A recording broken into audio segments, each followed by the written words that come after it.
What's going on, people? Welcome to the video. Thank you for clicking on the channel. Oh, yeah.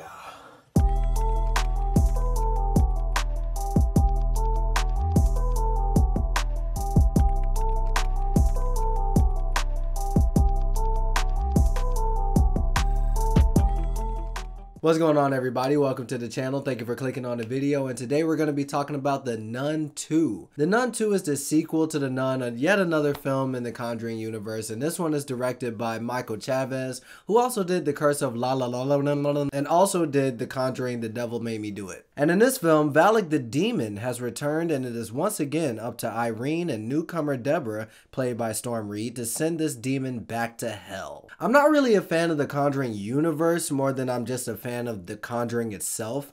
I love this movie. I think this movie is incredible. It was actually one of the first horror movies I ever watched. I like The Conjuring 2. I just don't remember that much about it. I thought Conjuring 3 was cool. I thought it was okay. But when it comes to these spinoffs, they've been really hit or miss. I mean, the first Annabelle was terrible. I liked Annabelle Creation quite a bit, but Annabelle Comes Home was terrible. I've never even seen The Curse of La La La La. And The Nun, I just watched the first Nun last week, and it was fine. It was okay. This movie started okay. It has some creepy imagery. It has some good atmosphere. They did some character work that I wasn't expecting. You know, nothing deep, nothing super crazy or in depth, but it was just enough to make me go, okay, that's more than usual. I won't lie to y'all, the second act of this movie was dead to me. We just started doing all the horror cliches that I'm just so sick of. Here's the problem. Here's the issue with the Conjuring films. I feel like the first Conjuring film and the Insidious films really came out of the gate with this new style of horror movies, with this new style of jump scares, you know?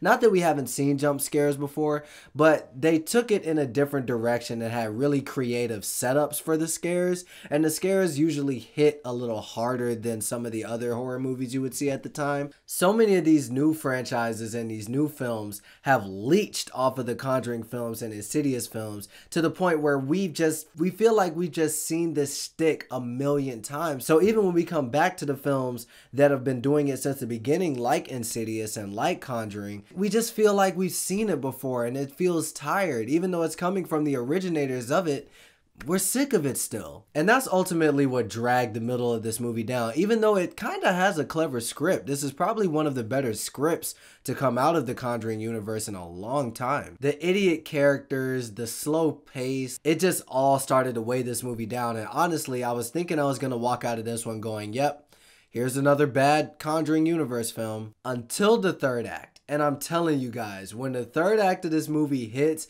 it is rocking, man. We get some great set pieces, we get some good practical effects, some actually scary scenes, some good tension, we get some cool little clever mystery angles here and there. Like, the third act was really firing on all cylinders and really trying to elevate this film. When I walked out of the film, I said, you know what?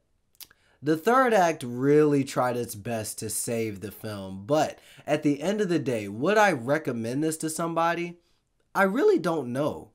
And I think my answer would be no still. Even though the third act is really fun and really engaging, is it worth sitting through the rest of it? I feel like what draws the line between a movie being cool and a movie being good is that replay value. Would you want to get the homies together? Would you want to get your significant other? Or would you want to get some family members and put on this movie again? I don't think so. I mean, I just don't want to sit through that first act. Even though the first act was decent, I don't want to sit through it again. I don't want to sit through the second act again, man. I mean, even though the third act is good, I give it props. And I want to give props to the director. I want to give props to the writer. And I want to give huge props to Tasia Farmiga. She really is carrying this movie. Her performance is great. It's just, it comes with so many of those other horror cliches that I want to give this movie more props, but the critic in me just won't let me. Yeah, I'm gonna give The Nun 2 a B-.